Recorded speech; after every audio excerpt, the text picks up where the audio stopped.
Hi, this is Idan from One Person's Opinion.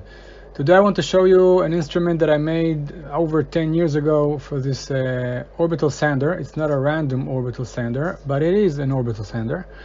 It uses rectangular sheets that cost quite a lot where I live, about 50 cents each.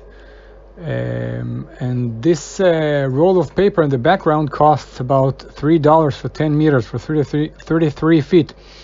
So it's a lot, much cheaper. I never bought pre-cut sheets for this sander. I always use this apparatus that I made. I don't have plans and I don't have a tutorial because this was made a long time ago, but it's not that complicated. I'm going to show you how it works in a second, and everybody can make one. I'm placing the roll of paper inside this instrument. As you can see on the left, on the right, you have an elevated lip that is made of a ruler and a stainless steel ruler that I had, and I'm cutting it on the edges of the stainless steel ruler that is flush on the near end and on the left. Usually this long end cuts piece by piece, and the short one usually cuts on the first pull, but I probably was excited of this video, so I needed to correct it by hand. As you can see, it's perfect. It works great. It has the holes for this vacuum container, or this dust container.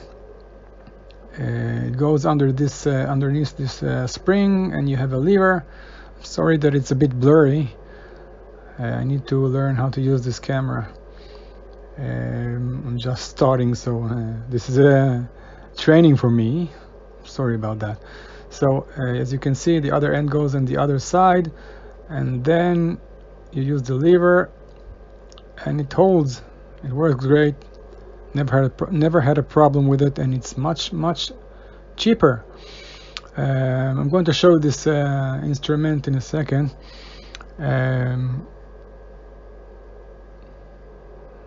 Okay, as you can see, I used this ruler that is stainless steel. It's quite sharp in the edges, so I used that to my advantage.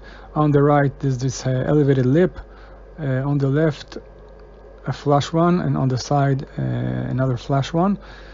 I used bolts that I sharpened at the end, so they can make the holes for this for the dust to move through.